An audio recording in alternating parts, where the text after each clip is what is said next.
Ya vamos a empezar a grabar. Entonces, em,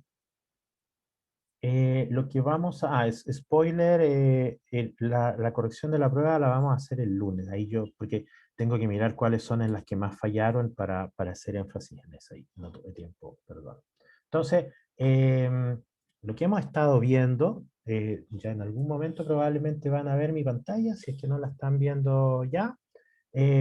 Lo que hemos estado viendo son los neurotransmisores. Entonces, ya vimos qué cosa eran los neurotransmisores, estas sustancias que vienen en las vesículas sinápticas. Las vesículas sinápticas son liberadas desde el se fusionan en el presináptico, salen por difusión y llegan al postsináptico. Hay vesículas pequeñas, donde están los neurotransmisores pequeños, todos los que están arriba en esta diapositiva, y están las vesículas grandes electrodensas, donde están estos péptidos que vienen sintetizados en el soma. Entonces, hoy vamos a hablar ya con más detalle de varios de estos, ojalá de la mitad de estos, los de la izquierda. Eh, entonces, y tuvimos que definir explícitamente esto que yo había dicho por ahí, hay neurotransmisores excitatorios y neurotransmisores inhibitorios. Los excitatorios, glutamato y aspartato, vamos a hablar principalmente de glutamato. Inhibitorios, GABA y glicina, y vamos a hablar principalmente de GABA. No es que no haya glicina, ¿ah? Glicina está principalmente en el sistema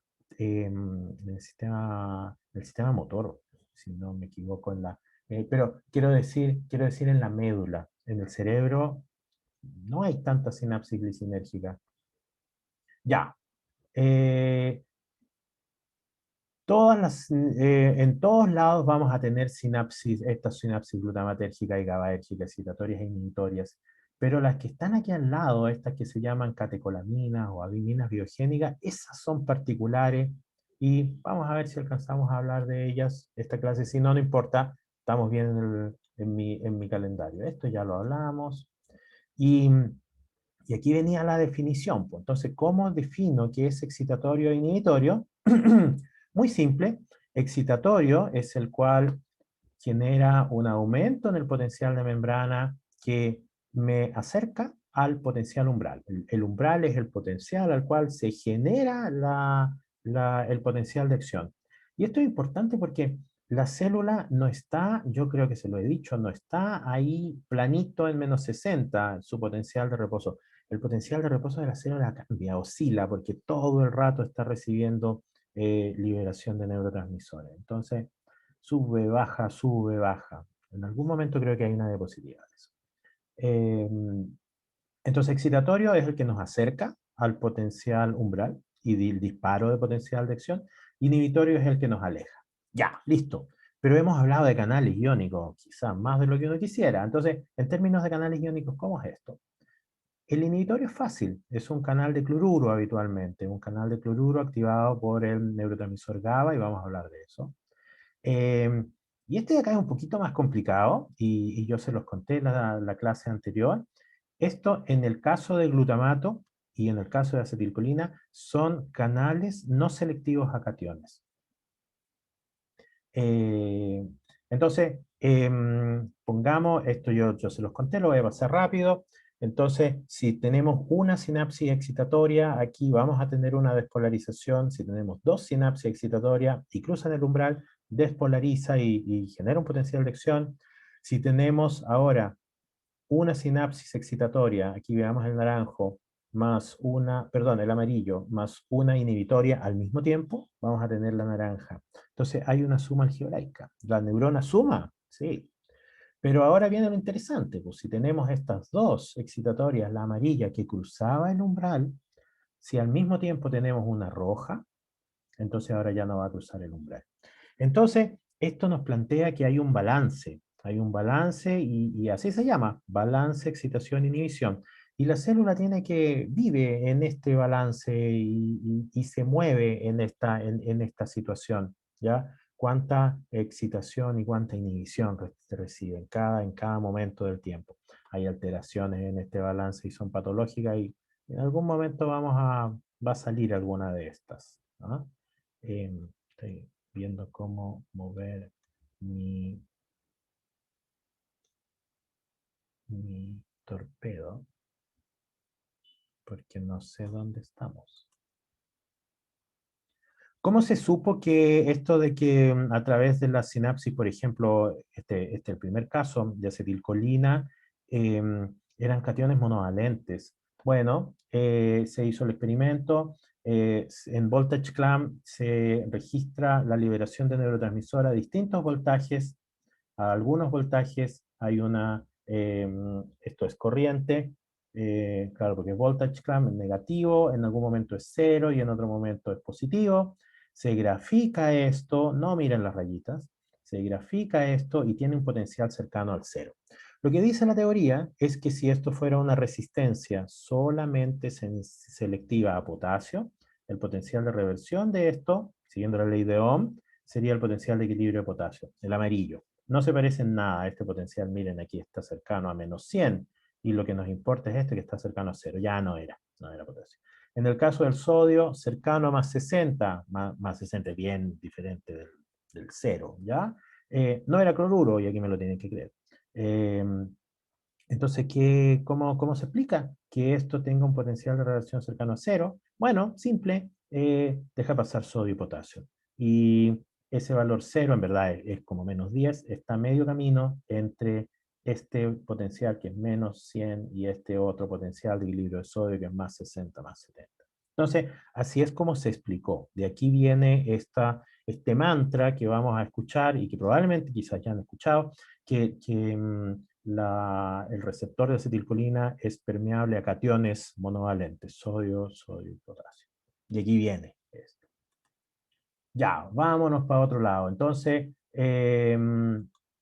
ya la pasamos. Lo que vamos a ver ahora entonces son cuáles son estos neurotransmisores. Pues ya, basta de bla bla. Antes de esto, resulta que no todas las sinapsis son iguales desde el tipo de vista microscópico. Si nosotros hiciéramos cortes usando una técnica que se llama microscopía electrónica para ver con detención cómo son las formas de la sinapsis, resulta que hay básicamente dos tipos que se llaman tipo 1 y tipo 2. Esta sinapsis tipo 1, miren aquí arribita, esta de acá, que es la misma que está hacia la derecha, este sopapito de la derecha es el terminal presináptico, con detención si se acercan a su pantalla o si usan ese instrumento que tengo yo aquí. Si no ven mi carita, tengo una lupa. Si lo ponen cerca se van a dar cuenta que hay unas vesiculitas. Entonces, ese sopapito de la derecha es el presináptico. A la izquierda hay otro sopapito y ese es el postsináptico. Pero ese postsináptico es una estructura rara y esa estructura se llama espina. Hay otras sinapsis, miren esta que abajo que dice tipo 2 no están en espinas, esta de abajo en el soma y esta de arriba está en el comienzo de la dendrita. Entonces se han descrito anatómicamente estos dos tipos de espina, de sinapsis, tipo 1 y tipo 2, y lo interesante es que las sinapsis del tipo 1 son excitatorias y la mayoría de las sinapsis de tipo 2 son inhibitorias. Interesante.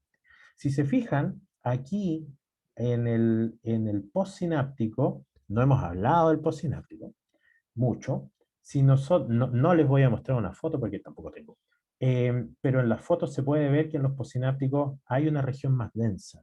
Y eso alguien le puso el nombre de densidad postsináptica.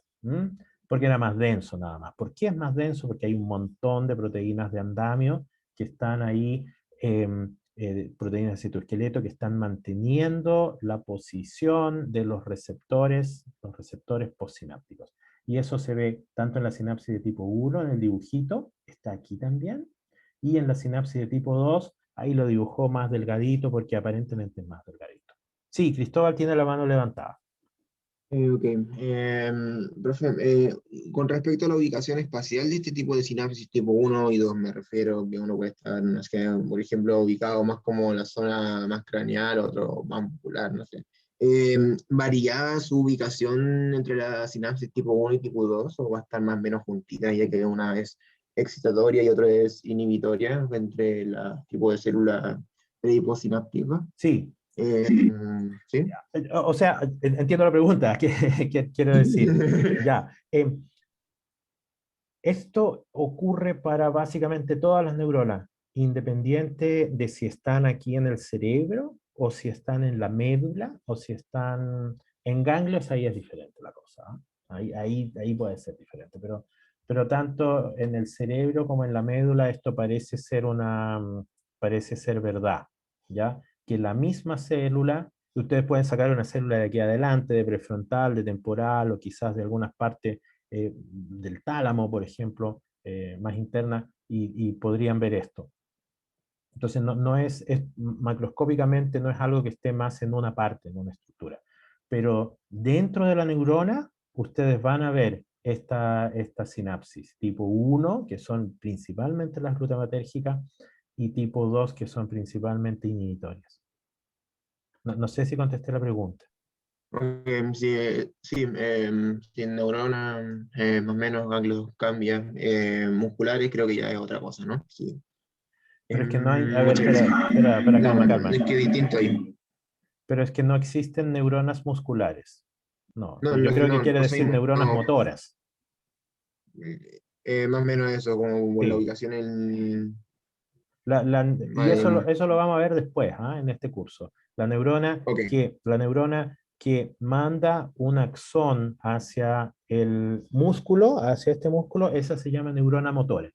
Y esas neuronas están localizadas en la médula. Todas las neuronas motoras están localizadas en la médula, ¿ya? Ellas yo creo que también tienen espinas y también se aplica esto, de lo que yo entiendo, del tipo 1 y tipo 2. ok, profe. Que me expresa un poquito más el lenguaje formal y a Ya, veces suele no hay decir problema, eso. pero sí, esto es una instancia de aprendizaje y entonces Ok, muchas gracias. ahí yo tengo que, si hay un problema, ahí lo tengo que corregir. Y si yo digo alguna tontería, ustedes también tendrán que decir, oye, está diciendo una cosa que no hace. Está violando Igual una ley eso. de la termodinámica, por ejemplo. Esas Suelo cosas no decir pueden. muchas tonterías, me parece. Pero eso. Ya, no hay problema. Aquí, este es el momento de hacer las preguntas. ¿Ah? No. A veces uno piensa que hoy estoy diciendo una tontería y a veces no era una tontería. ¿Ah? Así que este es el momento. Ya. Entonces, vamos a ir uno por uno, hablando de cada una de los neurotransmisores que vimos en la tablita. Y se van a dar cuenta que no son tan diferentes. Ya hay diferencias, por supuesto, pero siguen los mismos principios. El primero descubierto, yo ya les he contado, fue la acetilcolina en el experimento de los perritos, de los corazones de los perritos. Ya. Pero eso era en el sistema simpático.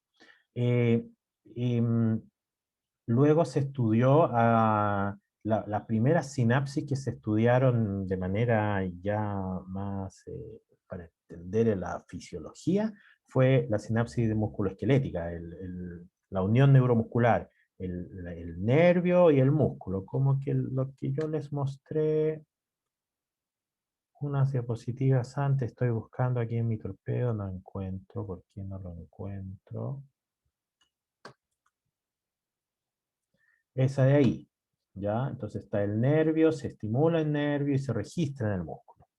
Entonces, ahí, en esa sinapsis, que se llama la unión neuromuscular, ese es su nombre, eh, el neurotransmisor es acetilcolina. Entonces, entendamos cómo es esto. Aquí arriba, esto también es verdad para el cerebro. También hay liberación de acetilcolina dentro del cerebro.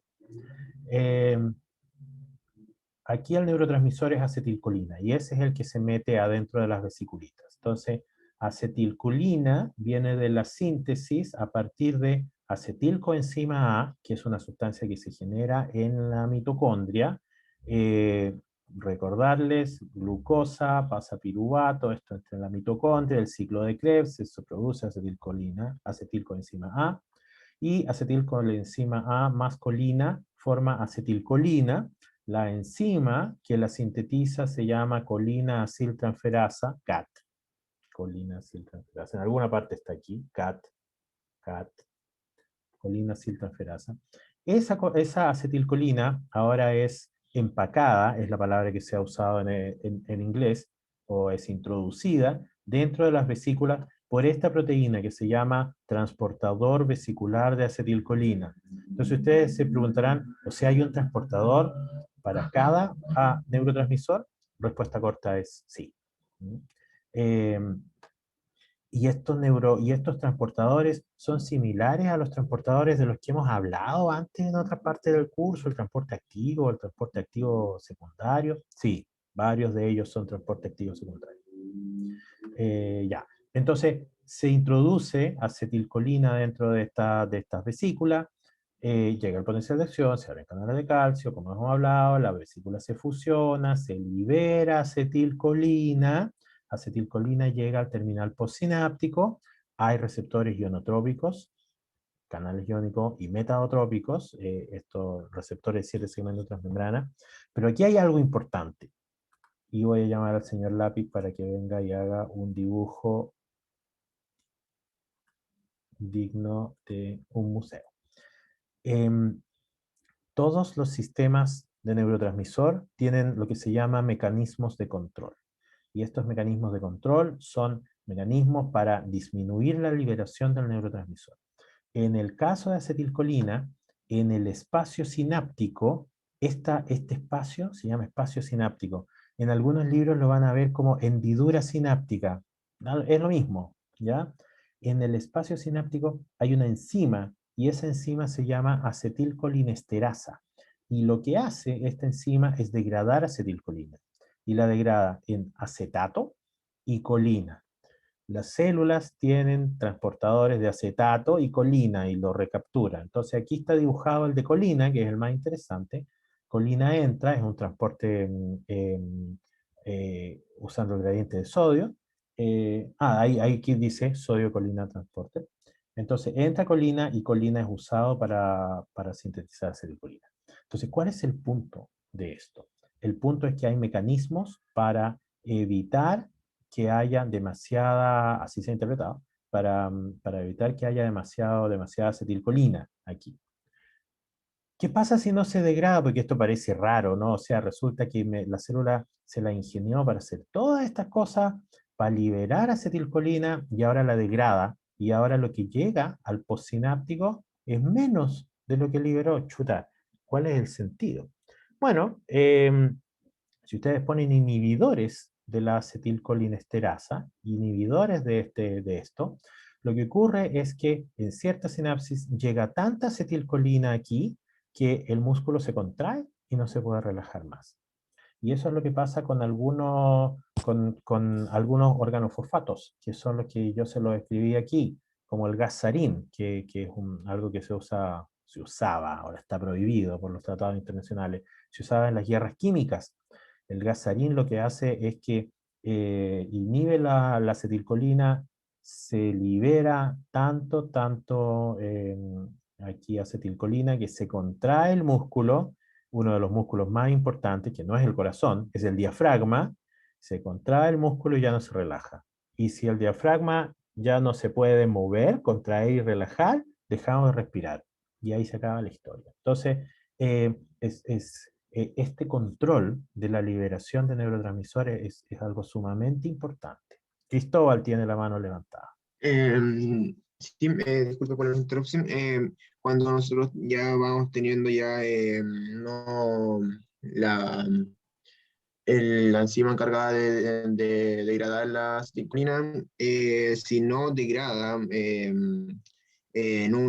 por ejemplo, sabemos que el neurotransmisor acetilcolina ya puede ir tanto por vías metabotrópicas como ionotrópicas, pero cuando no se degrada en metabotrópica o ionotrópica, la respuesta al músculo va a ser como, va a diferir, como qué va a pasar dentro de cada cosa si no se degrada y va completita. ¿Cuál va a ser como, qué diferencia van a haber? Eso es mi duda. La No sé si me respuesta es explico. sí, sí. La respuesta así tan específica no lo sé, porque yo no trabajo en acetilcolina. Pero, o sea, en términos de cuál se activa antes, los ionotrópicos, los metabotrópicos, no lo sé. ¿Mm? Mm, Lo que sí se sabe en la literatura es que si tú inhibes esto, el músculo se contrae. Se contrae y queda tan contraído que ya no se puede relajar. Y eso es lo que se ha mm, visto en preparaciones de músculo, ¿ya? Ahora, ¿cuál es el porcentaje ionotrópico, metabotrópico? Eso no lo sé. ¿Ya? Ok, pero sí ¿Mm? van a haber respuestas como distintas, como si pasa una molécula entera por un metabotrópico o un ionotrópico, va a diferir, ¿no?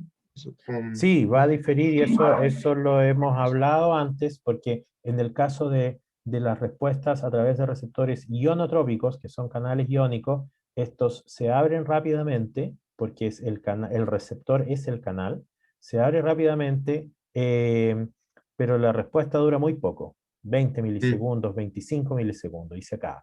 En el caso de los metabotrópicos, hay un montón de pasos que tienen que ocurrir, hay una cascada de claro. señalización. Entonces, se demora bastante en llegar al objetivo final, que es el target, por ejemplo, aquí un canal iónico, se demora bastante, 200 milisegundos, por ejemplo, pero también este efecto dura mucho rato, ¿ya? ¿Y por qué? Ujú, Porque se activaron todas las proteínas G subunidad alfa, todas estas efectoras, aumentó la concentración de calcio o de ADP cíclico, de lo que sea, se fosforilaron, por ejemplo, canales, entonces todo eso genera cambios que duran un buen rato.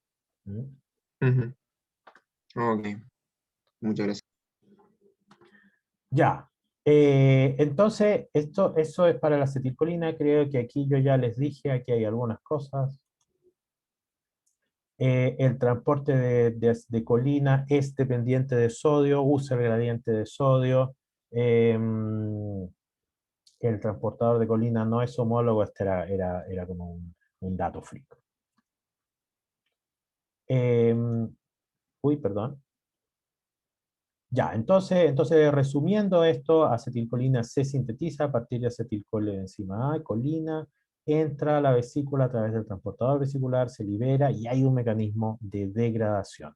Aquí, esa enzima, acetilcolina, está unida a matriz extracelular. Y hay tanta matriz extracelular que esto se ve en la fotografía de microscopía electrónica. Ya, veamos el receptor ionotrópico. ¿Cómo es la estructura del receptor ionotrópico? Parece que más adelante yo tengo una diapositiva, pero esta es una vieja del Purves. Em, Respuesta corta. Vamos a ver si hay otra. Déjeme ver si hay otra más evidente.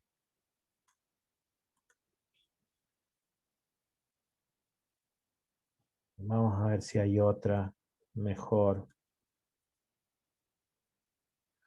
Esta es más mejor. Hace ya varias décadas nosotros sabemos que el receptor ionotrópico de acetilcolina es una proteína formada por 5 subunidades. Cada subunidad es una proteína, ¿no? Entonces el canal, quiero decir, está formado por 5 subunidades. Hay un montón de genes que codifican para estas subunidades. En la unión neuromuscular, los canales están formados por 2 subunidades alfa, ¿se fijan aquí? 2 subunidades alfa, una subunidad beta, una subunidad gamma y una subunidad delta. Y ustedes dirán, ya, pero ¿por qué dibujó la gamma ahí, la delta ahí, si las pongo al otro lado? No, se hicieron muchos experimentos para saber cuál iba al lado de cuál, y ya está, todo el mundo está de acuerdo que esto es así. Entonces, esta estructura, 5 subunidades, eso se conoce como pentámero en la bioquímica de proteínas, porque tiene 5, penta. Entonces, esto es un pentámero. ¿Cuántas moléculas de acetilcolina une este pentámero? Porque si tiene 5, imagínense, esto es como una florcita con 5 pétalos. Entonces, si tiene 5, a lo mejor cada una de estas subunidades recibe una molécula de acetilcolina. Puede ser, pues, ¿por qué no? Bueno, no. No. El sitio de unión está entre las subunidades alfa y beta, si no me equivoco. Esta es una rara, ¿ah? Porque en el músculo creo que son 2 alfa, 2 beta y una gamma. Eh, entonces, bueno, independiente de eso, hay 2 moléculas de acetilcolina que se unen al canal. Aquí está dibujado como que hubiera un caminito, no necesariamente así. Y entonces cuando el canal se abre, entonces tiene que llegar este cuadradito que es acetilcolina. Fíjense, esta es la vía de conducción, está cerrada. Cuando las moléculas de acetilcolina, esas 2, están presentes en el canal, ahora la vía de conducción está abierta y permite el flujo de sodio siguiendo su gradiente electroquímico y de potasio siguiendo su gradiente electroquímico. Este canal es no selectivo entre cationes monovalentes, sodio y potasio. También se ha usado la palabra promiscuo, ¿ah? Es más chistoso. Entonces son 5 subunidades, es un pentámero. Y aquí está dibujado. Ahí está más o menos para que nosotros veamos, y esto es más o menos lo que pensábamos hace unos años. Aquí estaría una de las subunidades. ¿Qué pasa si analizamos cada una de estas subunidades? Son parientes todas ellas tienen el amino terminal hacia el lado de afuera, tienen 4 segmentos de transmembrana, esos segmentos son unas alfa hélice, ¿ya? Entonces aquí está el segmento 1, 2, 3 y 4. Y lo que se sabe ya hace mucho es que el segmento número 2 es el que está mirando hacia la vía de conducción. Entonces, si miramos este monito, se fijan a la izquierda en A, el segmento número 2 está de ese color, que no tengo idea cómo se llama, y le voy a decir calipso por no decirle marraqueta. Entonces, está ese color calipso, fíjense, el que hizo el dibujo puso todos los colores calipso hacia el centro, hacia la vía de conducción. Y eso ya sabemos que es verdad en las estructuras cristalinas, eso se ve que es así. Esto ya es un poco más nerd. Resulta que ya desde hace mucho tiempo se vio que había unas cargas negativas aquí en este lado y otras negativas en este otro lado. ¿Cuál es el sentido de que tengan estas cargas negativas? Bueno, probablemente lo que ocurre es que hay un aumento en la concentración efectiva de cargas positivas, iones sodio y potasio. Entonces, tener estas cargas negativas mirando hacia la vía de conducción, perdón, cambió todo. Tener esas cargas negativas lo que hace es que aumenta la concentración de cargas positivas en este lado y también en este lado. Eso es algo nerd. Había una pregunta, aquí está la pregunta. ¿La disposición de sus unidades son iguales para la célula pre y postsináptica? Esto es solo en el postsináptico, ¿ya? Estos son los receptores que están en el postsináptico. A pesar de esto, hay receptores presinápticos de algunos neurotransmisores, pero en este curso no vamos a entrar en eso, ¿ya? Porque son pocos, no están en todas las sinapsis y no necesariamente son de acetilcolina, creo. En el caso de acetilcolina creo que están todos postsinápticos. Hay otros que hay pre y post, ¿ya? Pero en eso no nos vamos a meter. Ya, entonces, resumen, 5 subunidades, es un pentámero, cada una de esas subunidades tiene 4 segmentos de transmembrana. Esto es del Purves, lo otro creo que lo había sacado del Candel, esto es exactamente lo mismo, ¿ya? Entonces, aquí sí hay cosas importantes, el receptor ionotrópico se le llama receptor nicotínico, eso significa esa N, y esto lo van a encontrar en cualquier libro, en el Purve está explicado. Nicotínico porque nicotina es un agonista sintético que se une a este canal, ¿ya? Los receptores nicotínicos, o sea, los canales iónicos, son pentámeros, eso ya se los conté. En el músculo hay 2 subunidades alfa, es una beta, una gamma y una delta. Sin embargo, en el cerebro, en general, la estequiometría es diferente. Son 3 subunidades alfa y 2 subunidades beta, en general. Ya hay algunas que es un poco diferente. Los receptores muscarínicos, esos son los metabotrópicos. ¿Por qué? Porque muscarina es el agonista sintético que activa solo esto. Estos son los muscarínicos. Son 5 genes, se llama M1, M2 hasta M5, ¿ya? Están presentes, bueno, en un montón de regiones del cerebro, pero las más donde hay mayor abundancia en el estrado, en el estriado y en el cerebro anterior. Son inhibitorios en neuronas dopaminérgicas. ¿Esto es verdad? Sí, es verdad. Esa era una pregunta para mí que no debería estar ahí. ¿Qué más? ¿Qué más? En el curso de fisiología, esto lo van a ver con más detalle. Ya hablamos que el experimento de Otto Lewy mostraba que acetilcolina disminuye la frecuencia de latidos cardíacos y la fuerza de contracción del corazón. ¿Cómo es esto posible? Porque en los cardiomiocitos del corazón no está presente el receptor ionotrópico, está presente el receptor metabotrópico. Y ese receptor metabotrópico activa una cascada de señalización intracelular que es inhibitoria. Y esto lo vamos a ver cuando hablemos del sistema nervioso autonómico en unas clases más adelante. Ahí vamos a aprender que hay algunas, todo lo que vamos a ver, las generalidades que estamos viendo en esta clase, hay algunos casos en que, por ejemplo, acetilcolina es inhibitoria. Hay bloqueadores que ustedes van a ver en la literatura y si veían Doctor House como yo, les va a sonar. Atropina, que se usa para dilatar pupila, escopolamina, que son bloqueadores. Atropina, no me acuerdo, creo que es metabotrópico. Escopolamina, uy, yo debería saber esto, creo que también es metabotrópico, ¿ya? Y hay varios fármacos, quiero decir. Estos no solamente son bloqueadores, son fármacos que se usan en humanos, ¿ya? Yo pensé que aquí tenía una estructura. Vamos a ver si hay alguna estructura. No, no hay una estructura. Es lo mismo en todo caso. Ya, vamos al siguiente. El siguiente, entonces esto era acetilcolina que fue descubierto en la unión neuromuscular.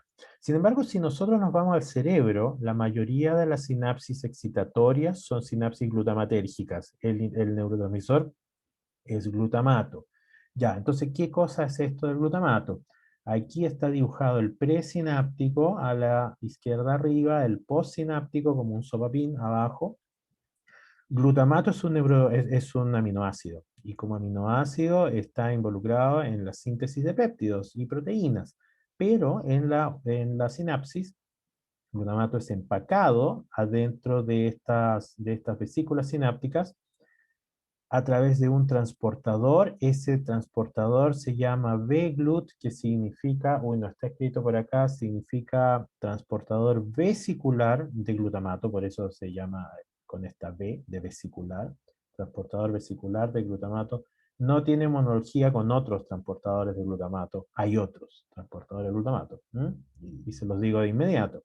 Entonces el glutamato entra a través del transportador vesicular, se libera glutamato, llega al postsináptico, pero aquí el mecanismo de control no es la degradación de glutamato, el mecanismo de control es la captura de glutamato. Y hay este de acá, es un transportador de glutamato, este que aquí es uno que transporta directamente glutamato, pero miren, aquí hay otra célula, resulta que hay glías, y esto lo hablamos en las primeras clases, hay glías, hay un montón de glías, astrocitos y otro tipo de glía. La glía captura glutamato, este de aquí se llama transportador de aminoácidos excitatorios, yo debería haber puesto en inglés, en español esto, eso es Excitatory Amino Acid Transporter, el transportador del aminoácido excitatorio. Entra el glutamato a la célula, pero aquí hay una enzima que se llama glutamina sintetasa. Transforma ese glutamato en glutamina. Glutamina es otro aminoácido. Esa glutamina sale de la glía y es capturada por otro transportador de aminoácidos y entra a la célula como glutamina. Entonces esto es levemente más complicado, pero más simple además, quizás, no lo sé. Entonces tenemos glutamina, que es un aminoácido, a partir de la glutamatasa se transforma en glutamato, se libera y puede ser recapturado directamente ese glutamato o puede pasar a la glía y transformarse en glutamina, la glía lo libera y el terminal lo captura. La gran Profesor, diferencia entonces es como un ciclo. es un ciclo. Y si tú miras esta de acá, también era un ciclo, porque se genera la acetilcolina, sale la acetilcolina al espacio sináptico, se degrada y luego entra la colina y esa colina es usada para generar acetilcolina. Así que este es un ciclo. Todos los neurotransmisores, Ah, sí, sí, todos los neurotransmisores los vamos a entender como ciclos del neurotransmisor. Este es reciclado. A pesar de que en la acetilcolina se degrada, cada uno de esos, el acetato y la colina, entran de nuevo. Así que son ciclos. ¿Ya? la célula es económica en ese uso de economía o esta caña, pueden pensar ustedes. Ya, creo que todo lo que les dije está escrito aquí en el torpeo. ¿Cómo es la estructura de estas proteínas? ¿Se parece a lo que vimos? ¿Son parientes con los receptores de acetilcolina? Respuesta corta, no. Estos son otras proteínas. En lugar de ser pentámeros, estos son tetrámeros. Son cuatro. Son cuatro subunidades. Aquí está dibujado uno, que no se ve, dos, tres por allá atrás y cuatro. Tienen dos sitios de unión para glutamato, los receptores de glutamato. Algunos de ellos son selectivos a calcio. Algunos, no todos. Ya, pero resulta que aquí la cosa se puso levemente más complicada, porque farmacológicamente la gente se dio cuenta que había dos tipos de receptores de glutamato. Unos que son selectivos al compuesto que se llama AMPA. Miren aquí, voy a llamar al señor lápiz. Y otros que son selectivos al compuesto que se llama NMDA. Ya, ¿y qué implica esto? Si yo voy a la sinapsis, yo puedo encontrarlos, sí, se puede encontrar la diferencia. Entonces, este es un experimento en el cual estamos en voltage clamp a un voltaje constante, no tengo idea cuál es, probablemente no importa mucho, y lo que se hace es que se libera glutamato sobre esta neurona y se ve la respuesta en corriente. Y vamos a ver que es bien diferente. Entonces, si se libera, perdón, no se libera glutamato, se libera AMPA sobre esta neurona, vamos a ver que hay una respuesta, miren, tiene una amplitud grande, más o menos 70, 65 picoamperes. Pico es 10 a la menos 12, amperes es la unidad de la corriente. Estamos en voltage. Ya, se ve grande, pero miren, a los 25 milisegundos ya se acabó. ¿Ok? ¿Qué pasa si echamos el otro, NMDA, que también es un agonista de estos receptores? Se demora más, se demora más. El máximo no está en los 4 o 5 milisegundos, el máximo está como a los 30 o 40 milisegundos. Es más lento y su efecto también es más largo, dura casi 100 milisegundos. Entonces, y estos experimentos son echando estos agonistas que obviamente son sintéticos. Entonces, entonces podemos encontrar en la sinapsis estos receptores que se llaman receptores AMPA, selectivos a este agonista AMPA, que se abren rápido y se desensitizan, se llama la palabra, porque entran en un estado inactivado, igual que los canales de sodio, muy rápido, y luego los NMDA que se abren más lento, y fíjense, el máximo es menor, es 25. Entonces, ¿cómo se vería en lugar de 70, casi 70? Entonces, ¿cómo se vería esto en una sinapsis de la vida real si yo pusiera glutamato, que va a activar a los AMPA y a los NMDA? Se ve así. Uy, aquí está el señor lápiz. Se ve primero la respuesta rápida y grande, y después se ve la respuesta lenta y, bueno, y más pequeña. Así se ve en la vida real. A veces no es tan clara la separación y se ven un poco más juntos, pero uno puede ver cuando hace los experimentos, puede ver que hay un componente rápido y hay un componente lento.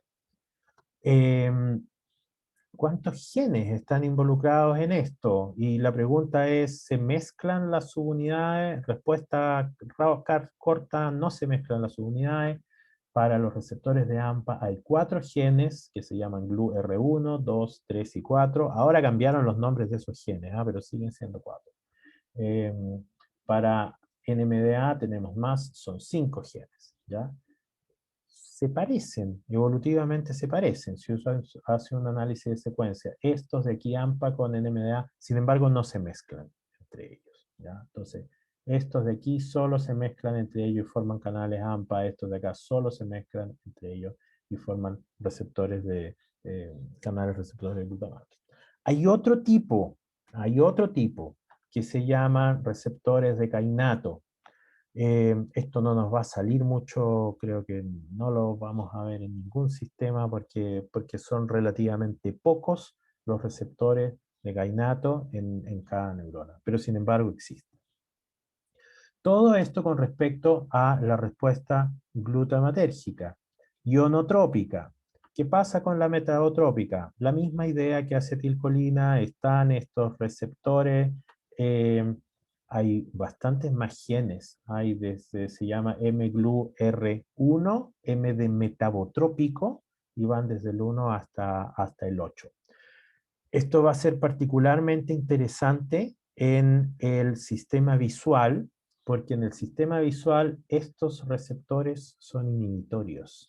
Entonces ese glutamato, a través, ya no me acuerdo cuál de estos, creo que está el R1, ese glutamato lo que va a hacer es que va a activar una cascada de señalización inhibitoria, que va a abrir un canal de potasio y va a hiperpolarizar la célula. Y eso va a tener consecuencias importantísimas en la visión.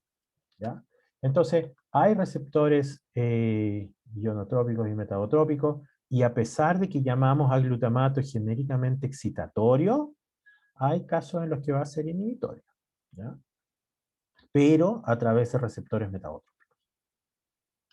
¿Ya, señor Lápiz? Vaya a tomarse un café. Aquí está ya más graficado visualmente, como a veces no es más fácil ver esto en un monito, de manera visual, más fácil que ver esos gráficos raros que a veces no se entienden.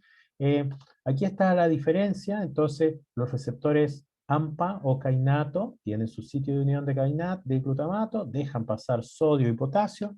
Sin embargo, los de NMDA, estos son más complicados, porque dejan pasar aquí esa bolita sodio, potasio, pero también dejan pasar calcio, ¿ya?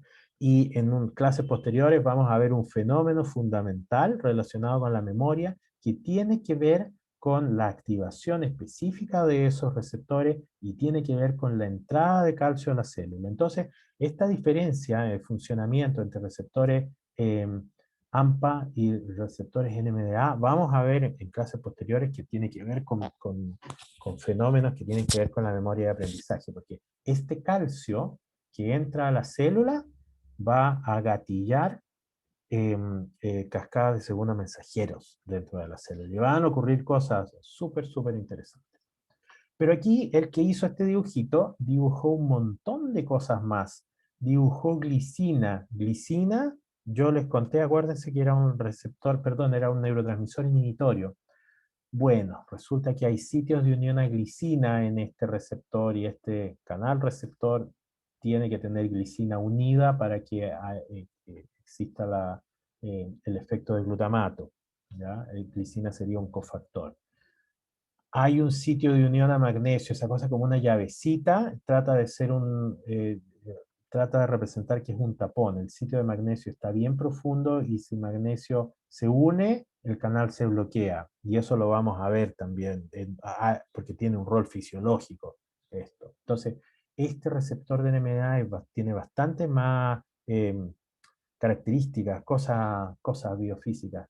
Hay sitios de unión para otras cosas. PCP es una droga recreacional, sí, es una anfetamina sintética, obviamente, que genera alucinaciones, y es muy peligroso su uso porque genera dependencia muy rápidamente. Pariente de la ketamina. Tiene un sitio de unión aquí, ¿ya? Y se ha visto que pacientes que tienen consumo prolongado de esto pueden desarrollar patologías psiquiátricas, eso con varias anfetaminas, no solo con PCP. Patologías psiquiátricas cercanas a la esquizofrenia, ¿ah? De hecho, se usan inyecciones de PCP en animales como modelos animales de esquizofrenia. Sí, la esquizofrenia es una cosa de humano, no podemos saber si el animal tiene esquizofrenia porque las características de la esquizofrenia son particulares de humanos, ¿no? Y particulares del lenguaje también. Eh, Hay delirios, hay alucinaciones, no sabemos si el animalito tiene alucinaciones. Ya, y hay sitios para otras cosas. Aquí está dibujado el zinc, por ejemplo. Entonces, desde el punto de vista farmacológico es bien interesante esto del NMDA, y lo que quiero que les quede en la cabeza es que no solamente su funcionamiento es diferente, los AMPA generan una corriente grande porque se abren rápidamente y se desensitizan rápidamente, los NMDA se abren lentamente y se desensibilizan lentamente y su corriente es pequeña. No es solamente una diferencia biofísica en la velocidad a la cual se abren, no es solamente eso, sino que también farmacológicamente son diferentes. NMDA deja pasar iones calcio eh, y tiene sitios de unión para fármacos, PCP, y tiene un bloqueo por magnesio y eso es fisiológico, lo vamos a ver en el futuro. Ya, y por otro lado están los receptores metabotrópicos, y no voy a entrar en esto porque ya hemos hablado varias veces de esto. Ya, finalmente, el último neurotransmisor que vamos a ver el día de hoy es GABA. GABA es un derivado del glutamato y si, pucha, en toda esta lata que yo escribí, no puse cuál es su nombre. Su nombre es ácido gamma aminobutírico. Y lo voy a escribir aquí en el chat que tengo abierto. En inglés se llama gamma aminobutírico acid. Ahí se los escribí en el chat. En español es ácido gamma aminobutírico. GABA es un derivado del glutamato. Entonces, bueno, glucosa, eso ya lo vimos, glutamato, la enzima que sintetiza el GABA se llama ácido glutámico descarboxilasa. Eso significa que ese carboxilo de ahí, eso se llama carboxilo, eh, eso se lo saca, es una descarboxilasa y transforma esta molécula de acá, que es el glutamato, le quita ese carboxilo y lo transforma en esto. ¿Ya? Entonces, ese GABA es ingresado en las vesículas de GABA por un transportador vesicular de GABA, como todos los aminoácidos, neurotransmisores, liberado al espacio sináptico. Hay receptores aquí en el postsináptico, como ustedes ya se lo imaginan, eh, y, ionotrópicos y metabotrópicos, y hay mecanismos de captura de GABA. Y esos mecanismos de captura, igual que el glutamato, están en el presináptico, este de aquí, GAT, significa GABA transporter, está en el presináptico y entra aquí, fíjense, o está en la glía.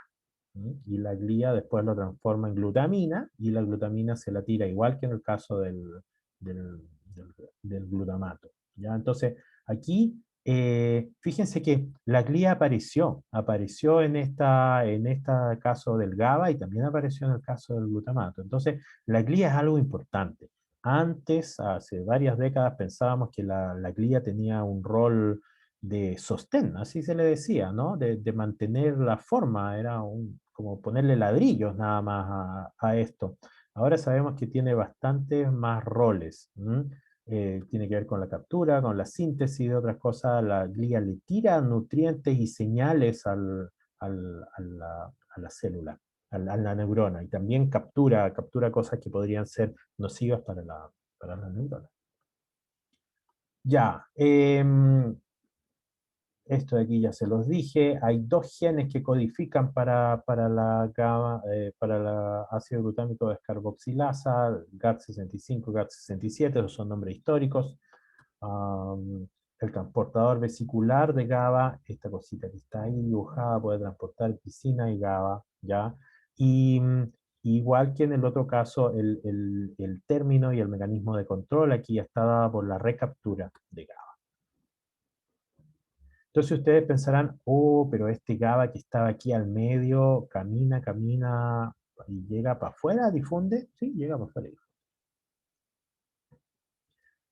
¿Qué sabemos de los receptores de GABA? Sabemos bastante. Estos son pentámeros, son parientes de los receptores de acetilcolina que tenían 5 subunidades.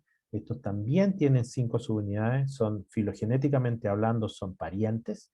Eh, Son de la misma superfamilia de genes. Aquí está uno y está puesto dibujado así en puntitos para que nos lo imaginemos mejor. Aquí hay otro, el segundo, la tercera subunidad, la cuarta subunidad, la quinta subunidad. Estos tienen sitios de unión para 2 moléculas de GABA. Aquí está dibujada una, pero tienen que creerme, son 2. Y hay algo interesante, resulta que los receptores de GABA tienen sitios de unión para fármacos. Sí, en la célula no anda sintetizando fármacos, ¿ya? Pero sintetiza otras cosas, ¿ya? Y los fármacos se unen a sitios de unión para sustancias que se generan dentro de los organismos, ¿ya? Entonces, esto es interesante porque se ha usado como un blanco farmacológico. Vamos a volver sobre esto. Entonces, ¿qué fármacos? Benzodiazepinas. Todos han escuchado clonazepam. En mi época no se escuchaba esa palabra, no era un fármaco muy conocido, era el diazepam, era el conocido. Clonazepam es mucho más popular ahora. Barbituratos, ¿no? Barbitúricos como pentobarbital, tienen un sitio de unión aquí. Hay esteroides también que se producen en el cerebro y se llaman neuroesteroides. Eh, Aquí hay un bloqueador que se llama piclotoxina. ¿Cómo funciona? ¿Cómo funciona esto? Esto es un canal selectivo a cloruro. Entonces, cuando el canal está cerrado, no pasa nada, fome. Cuando viene la molécula, esta, GABA, se abre este canal y este canal es selectivo a cloruro. Ahí están los iones cloruro.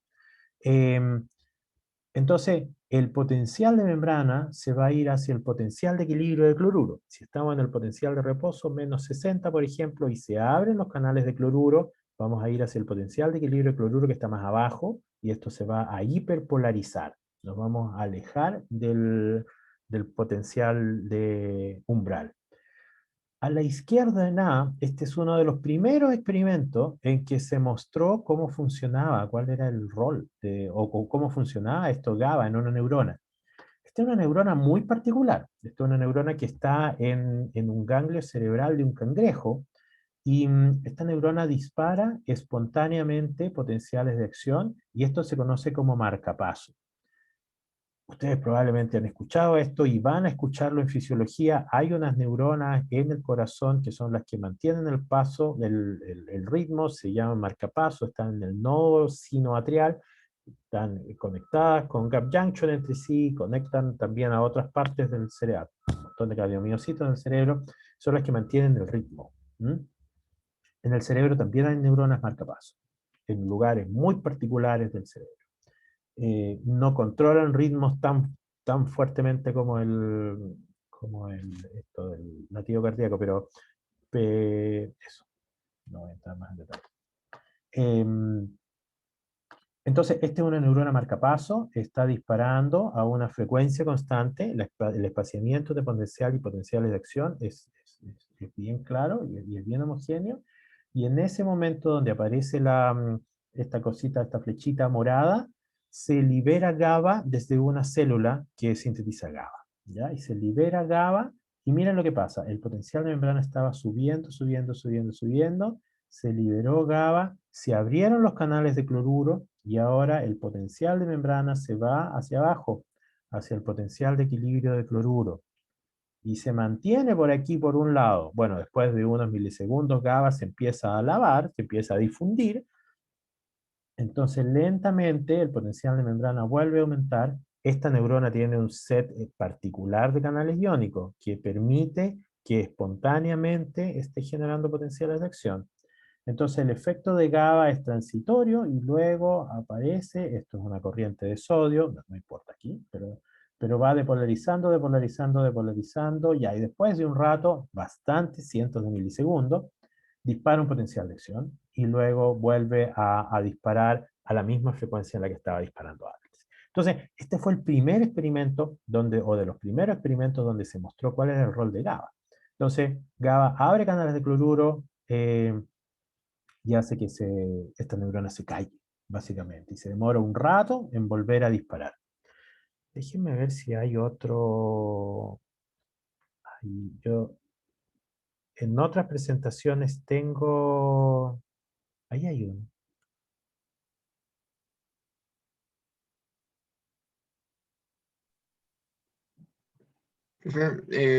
Si me permite interrumpir un poco, usted dijo que las, los receptores de GABA tenían sitios de unión para fármacos específicos. ¿Estos son de más carácter antidepresivo? No, no, no, Y, no. ¿no? No.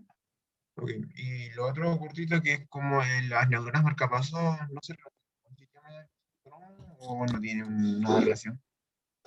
Que No, no sé no por qué me te, dio la idea. no te entendí la pregunta. ¿Las neuronas marcapaso? La, ¿Se relacionan con el sistema nervioso autónomo de alguna manera? ¿O no tienen relación?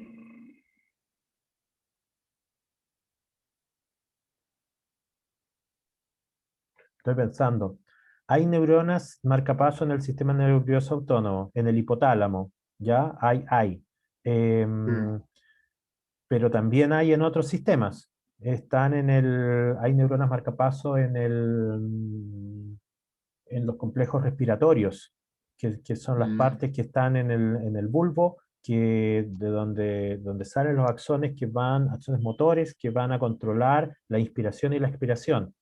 Y eso no es del sistema nervioso autónomo, entonces no necesariamente están en el sistema nervioso autónomo, están en otros lugares también. En como el, más generalizado. sí, en el área tegmental ventral y en el núcleo accumbens, que en algún momento yo creo que los vamos a ver, están también, así que no son particulares del sistema nervioso autónomo. Este, pero volviendo a la pregunta de los antidepresivos, que era una pregunta, eso yo creo que es algo que hay que volver. Em, Esto, benzodiazepina, como clonazepam, no es un antidepresivo, es un ansiolítico. Eso, ansiolíticos son sustancias que disminuyen brutalmente nuestro nivel de ansiedad. Entonces, hay condiciones, por ejemplo, ataques de pánico, que es una ansiedad extrema. Entonces, la persona tiene tanta ansiedad que lo que ocurre en el ataque de pánico es que uno siente, en palabras simples, la persona siente que se va a morir. En palabras ya un poco más neurobiológicas, lo que pasa es que hay una interpretación de ciertas señales que da miedo. Y ese miedo es un miedo muy biológico, muy primitivo, si ustedes quieren pensarlo a través de circuitos, bastante primitivo y que esto genera miedo. Eh, el dolor genera miedo y cuando lleguemos al sistema del dolor, vamos a ver que las vías del dolor están involucradas, señalizan con las vías del miedo. Por eso el dolor a veces genera miedo. Y no necesariamente un miedo que nosotros podemos decir, ah, me dio miedo. No, es un miedo más biológico, por decirlo así, que hay que pensar e incluso a veces hay que ir el especialista nos puede decir, mira, eso era miedo. ¿No? Eh, ya, no sé por qué estaba hablando de esto. Entonces, esta gente que tiene ansiedad muy grande le puede dar estos ataques de pánico, se siente como, como un dolor en el brazo, y ese dolor en el brazo, en ciertas partes del brazo, estoy tocándome, si no me ven, en el pecho, y eso se interpreta como miedo, y la persona lo que le pasa es que dice, me voy a morir ahorita. Y no se muere, eso es un ataque de pánico. Entonces, lo más usado para estos casos son ansiolíticos, que son agonistas GABAérgicos. Y lo que hacen es que de manera global en el cerebro abren canales GABA y hacen que un montón de neuronas disminuyan se alejen del potencial umbral. Esto no es muy específico, en términos, no es en una región, imagínense, eso se toma, ¿no? Se toma por la boca, tiene que entrar al sistema digestivo, al torrente sanguíneo, luego llegar al cerebro, también se inyecta, eh, claro, y afecta a muchas neuronas, entonces nos da sueño. Eh, Clonazepam, por ejemplo, tiene una vida media muy larga, 17 horas, entonces nos dormimos, personas con ansiedad tienen problemas para dormir, muchos, no todos. Nos dormimos y despertamos con mucho sueño, porque las vidas medias son largas. Eh, entonces estos son ansiolíticos, no son antidepresivos. Los antidepresivos, vamos a hablar un poquito de ellos la próxima clase, porque los antidepresivos actúan a través de otros neurotransmisores que son las aminas biogénicas, dopamina, serotonina e histamina. Ahí están las vías clásicas de los antidepresivos. Estos son ansiolíticos. Una persona puede tomar ansiolíticos y antidepresivos. Eso es clásico. ¿Ya? Ok, entran por vías distintas. Sí, Mm, ok. Sí, Ya, entiendo. vamos a quedar hasta acá y en la próxima clase vamos a tomar desde GABA y vamos a repasar y yo les voy a contar esa diapositiva, qué significa, porque ahí ya hay un poco más del GABA en acción. Y vamos a terminar GABA y vamos a pasar a los otros neurotransmisores pequeños, que son las aminas biogénicas. Spoiler, varias de ellas vienen desde tirosina y aquí está dopamina en la misma vía metabólica, norepinefrina y epinefrina. Y varias de ellas tienen que ver con estados o controles del estados del ánimo. Y ahí volveremos a los antidepresivos. Y ahí sí vamos a tener que hablar un poco de antidepresivos. Si Cristóbal tiene la mano. Sí, una de las últimas cosas, ya que está terminando todo, cuando ya estamos hablando de remedios que atacan al sistema nervioso central, ya como por ejemplo antiansiolíticos, incluso remedios de concentración, y se están contramedicados que impiden el uso como ya como del alcohol, eh, ya más neurofisiológicamente, porque es ese impedimento que pasa ahí que hace como el colapso que puede gatillar cualquier tipo de problemas. No sé si me puede un poco acercar la respuesta o Yo, orientar un poco. yo creo que en la próxima clase, yo creo que vamos a hablar más de eso. Si yo no lo hablo, pregúntame, yo creo que lo voy a hablar. Pero spoiler, te voy a dar el spoiler, porque es una pregunta súper importante. Por ejemplo, tú dijiste los fármacos para la concentración, que probablemente ustedes han escuchado mucho de ellos y quizás hasta los Sí, han usado, son anfetaminas, hay como el muchos. Mentix, ¿no? Em, Resulta que el alcohol es un agonista GABAérgico. Entonces, lo que ocurre con etanol hace esto mismo, hace que se abran canales receptores de GABA y baje el potencial, hay una hiperpolarización. ¿Ya? Entonces, aquí, si tú tomas estas dos cosas, estás afectando dos sistemas de neurotransmisión. ¿Ya?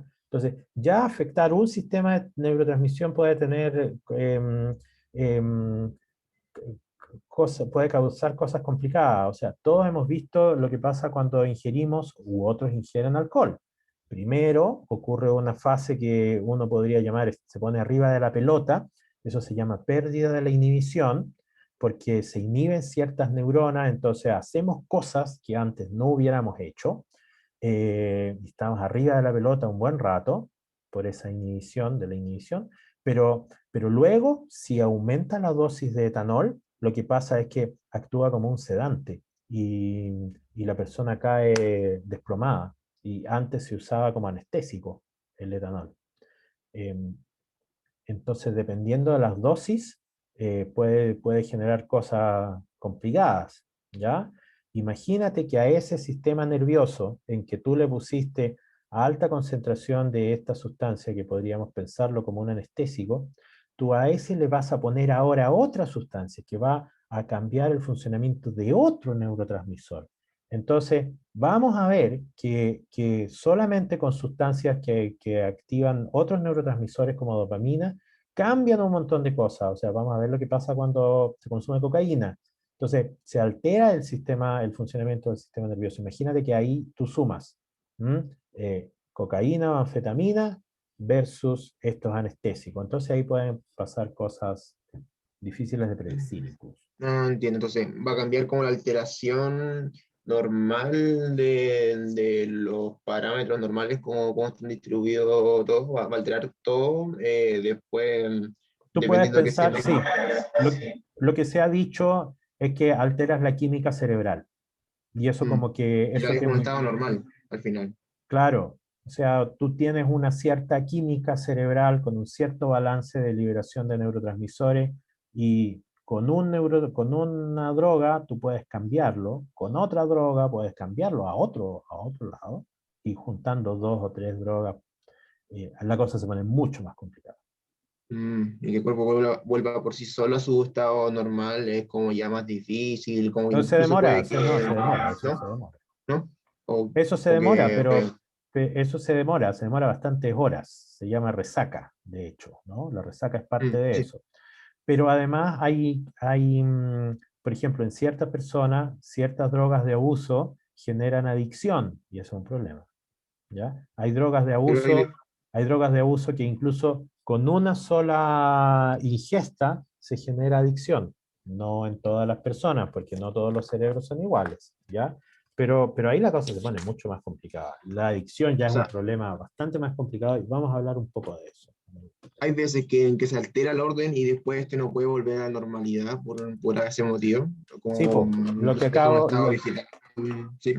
lo que Mm. acabo de decir, o sea, la adicción es un problema del sistema nervioso. O sea, no solo adicción, sino como otros estados, como quizás más o menos peores, o también, todo es posible. Mm.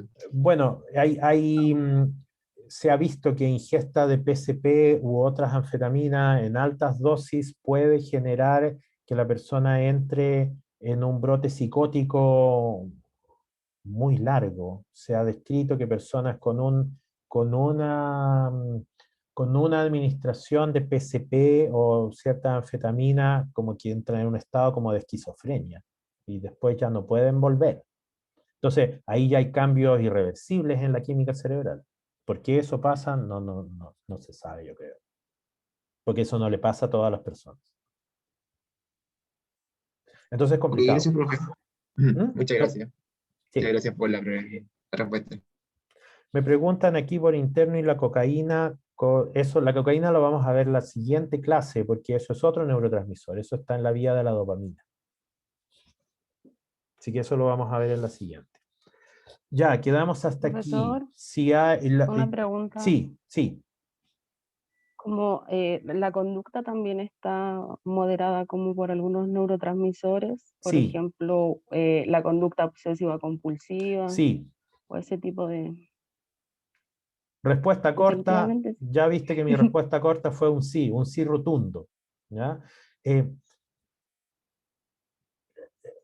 pero es más difícil de contestar en el área chica, en el sentido de cuál es el neurotransmisor.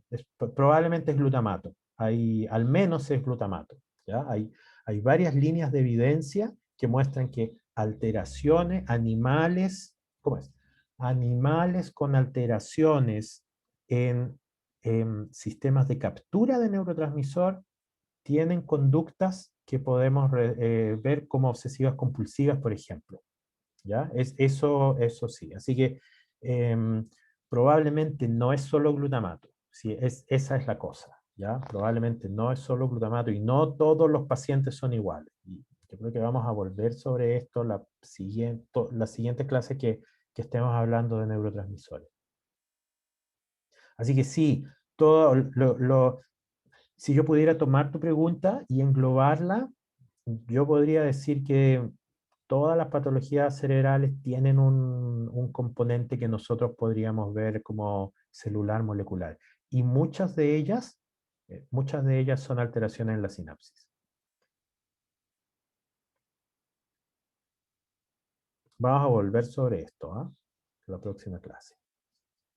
Ya, anoten sus preguntas porque en la próxima clase, cuando hablemos de dopamina, y la cosa se va a poner bastante más interesante. Desde el término, por ejemplo, farmacológico, van a salir más preguntas de ustedes, em, por los fármacos que son las drogas que uno ve en la calle, ¿no? Incluso la gente se administra, ¿no? Son muy populares en estudiantes universitarios. Ahora en Chile, antes no era tanto, ahora sí. Ya, eso, entonces vamos a cómo se stop recording. Ya, ahora yo me tengo que ir a la otra clase. Ya, cuídense mucho, manténganse, lávense las manos, la mascarilla, descansen en la medida de lo posible. Nos vemos el lunes. Sí, profe, chao, Chao, cuídese. chao, Chao, profe, que cuídense. esté bien. Hola, Chao, profe. Saritas. Chao, Bien, profe. chao.